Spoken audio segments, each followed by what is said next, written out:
It all started as a typical night on the Jimmy Kimmel live set. Lights blaring, audience buzzing, and cameras rolling with their usual energy. Viola Davis, the acclaimed actress and icon of both screen and stage, was slated as the show's highlight guest. Promoting her upcoming film and her ongoing advocacy work, Davis had arrived with grace, confidence, and a no-nonsense aura that always commanded the room.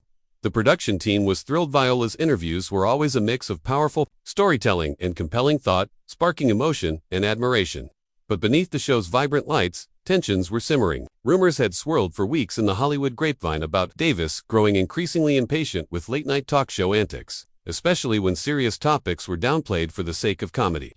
And Jimmy, known for his sharp wit and sarcastic jabs, wasn't known for pulling punches.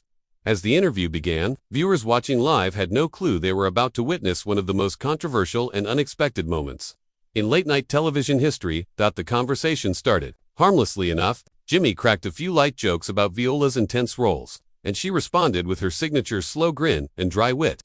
But as Jimmy pivoted the conversation to her activism and her recent comments about diversity in Hollywood, his tone shifted, ever so slightly. What was intended as humorous banter came across as dismissive. He interrupted her explanation of systemic inequality with a quip about Hollywood diversity quotas, chuckling while the audience gave a nervous laugh. Viola, visibly thrown off, attempted to steer the conversation back to the core issue. "It's not a quota," she said firmly. "It's representation. It's fairness." The temperature in the studio dropped. Jimmy, perhaps unaware or unwilling to acknowledge the shift in energy, doubled down with another joke, this time about actors needing to just act instead of lecture. That line, short and snide, was the match that lit the powder keg. The camera didn't cut to commercial. The crew knew this was real-time gold, but it was about to turn very, very uncomfortable. Viola leaned forward, her hands clasped tightly, her voice low but commanding. "Jimmy," she said, "do you know what it's like to be one of the few black women in Hollywood who gets the roles, who gets the respect, and still be told to sit down and smile while others make jokes about your lived reality?"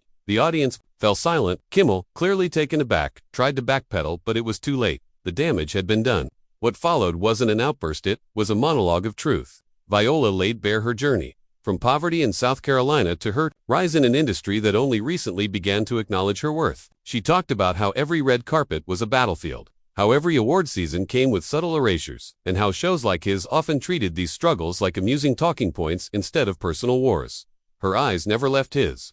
There was no yelling, just the quiet, unrelenting force of someone who has endured too much to be silenced. The producers backstage were in chaos. They debated cutting the feed or throwing to commercial, but none dared interrupt her. Jimmy tried to interject, perhaps to save face or redirect, but Viola was not having it. "You invited me here," she said.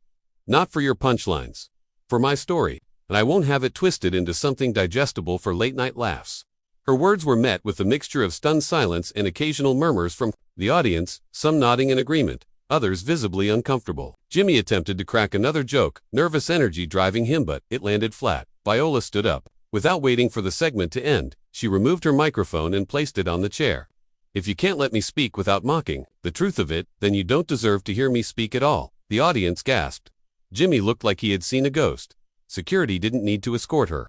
Viola left with dignity, flanked by her publicist, and a stunned silence that blanketed the set, but the headlines the next morning would scream otherwise. Viola Davis kicked off Jimmy Kimmel Live. Some cried, framing the exit as a scandal rather than an act of protest. Others defended her, calling it a powerful stand against the subtle racism and tokenism that often plagues entertainment media. Clips of the interview before it was swiftly taken down circulated across social platforms. The segment went viral in minutes. Hashtags like #StandWithViola and #RespectBlackVoices began trending globally. Celebrities chimed in, from Kerry Washington to Mark Ruffalo, many sharing their own experiences of feeling tokenized in supposedly friendly spaces. The industry couldn't ignore it anymore. This wasn't just a walk-off, it was a reckoning. A formal statement the following afternoon, calling the situation a misunderstanding and praising Viola for her strength and contributions. But the damage had been done. Audiences began scrutinizing his previous interviews, noticing a pattern in how guests of color were often handled. It wasn't long before think pieces flooded the internet, dissecting the role late-night television plays in reinforcing cultural hierarchies. Viola, meanwhile, stayed silent. She declined interviews and refused to engage in reactive drama. Instead, she focused on her work and let the moment speak for itself.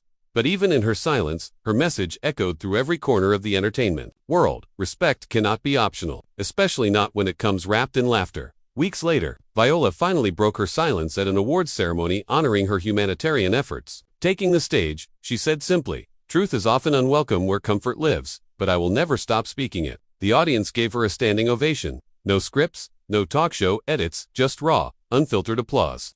That speech was shared even more widely than the Kimmel interview, and her stance became an emblem of a larger conversation about authenticity and dignity in public discourse.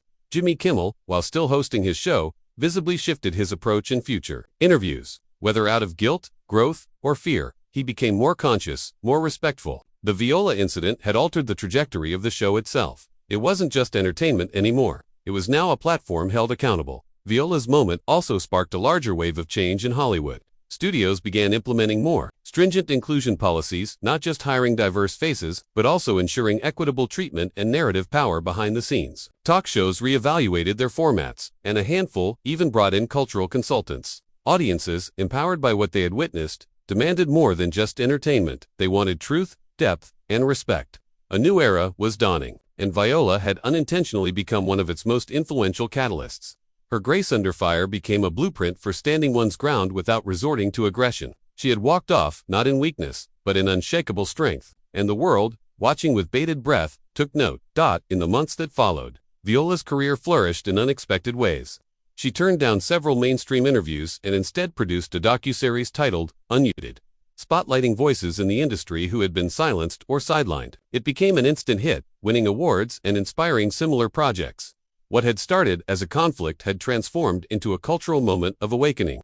Viola proved that standing up even when you're expected to smile and stay seated, rewrite narratives and empower countless others to do the same. She became more than an actress. She became a symbol of courage, eloquence, and resistance. And as the final episode of Unmuted aired, a quote from her Kimmel interview was displayed in bold across the screen.